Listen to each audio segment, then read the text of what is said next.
Allez, tout de suite les audiences d'hier soir avec vous, Romain. On commence avec le Prime et TF1 largement en tête devant tout le monde, même si France 2 se porte bien. Et au fil des semaines, la série Clem qui grimpe.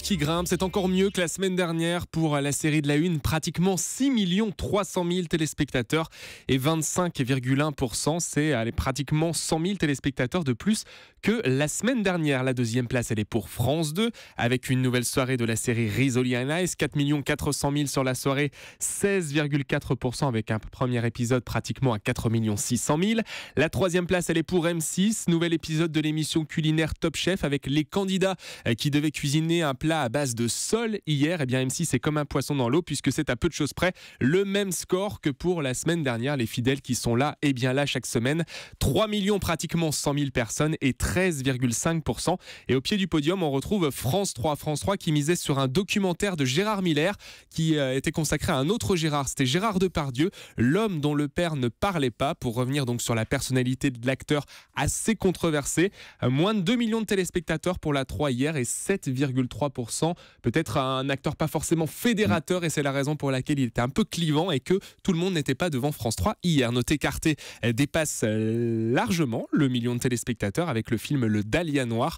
Le Dahlia Noir, pratiquement 1 200 000 et 4,6%. Et du côté de la TNT, il y a 2 chaînes au-dessus du million. Effectivement, le cinéma qui est en forme sur la TNT avec notamment TMC, Le Collectionneur, le film avec Morgan Freeman et TMC qui collectionne les succès grâce à sa case cinéma, pratiquement 1 400 000 et 5,4%. Et puis une autre chaîne dépasse le million, c'est Bruce Willis dans le film Piège de cristal sur W9 avec un score qui laisse de glace la concurrence, pratiquement 1 300 000 et 5,2%. Les autres chaînes sont sous les 700 000. Et en deuxième partie de soirée, avec un gros score pour New York, unité spéciale sur TF1, 2 millions pratiquement 200 000, dont vous donc effectivement, voilà. 19,5% du public pour la série sur TF1. Notez que Top Chef est dans sa moyenne pour la deuxième partie de soirée, puisqu'il y a les secrets des grands chefs après le prime time. Quand il n'y en a plus, il y en a encore.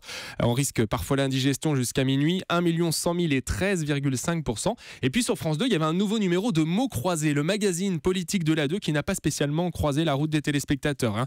745 000 personnes seulement hier. C'est un petit score pour France 2 et 7,6%. Visiblement, les téléspectateurs en ont un petit peu ras-le-bol de la politique. Et puis du côté des Access, le juste prix est à 3,8 millions sur TF1. N'oubliez pas, les paroles repassent au-dessus des 3 millions. Il faut noter que C'est à vous remonte également au-dessus du million. Le grand journal frôle 1 400 000 et D8 et Cyril Hanouna qui reste très fort puisqu'à nouveau au-dessus du 1,5 million. 1 555 000. Ils sont abonnés au 5, touche pas à mon poste hier. Et 6,8% du public. Notez, Jean-Marc, un score assez étonnant. On jette pas forcément un œil sur ce score-là, mais je le fais ce matin pour vous. Les Marseillais en Thaïlande, c'est sur W9, c'est diffusé aux alentours de 19h. Eh bien, ils frôlent le million de téléspectateurs. Hier, 934 000 personnes à cette heure-là et 4,4%. Vous avez vu que j'ai l'œil ce matin. Vous avez l'œil parce que celui-là, je l'avais pas vu, effectivement. Bien joué, Romain. Merci beaucoup.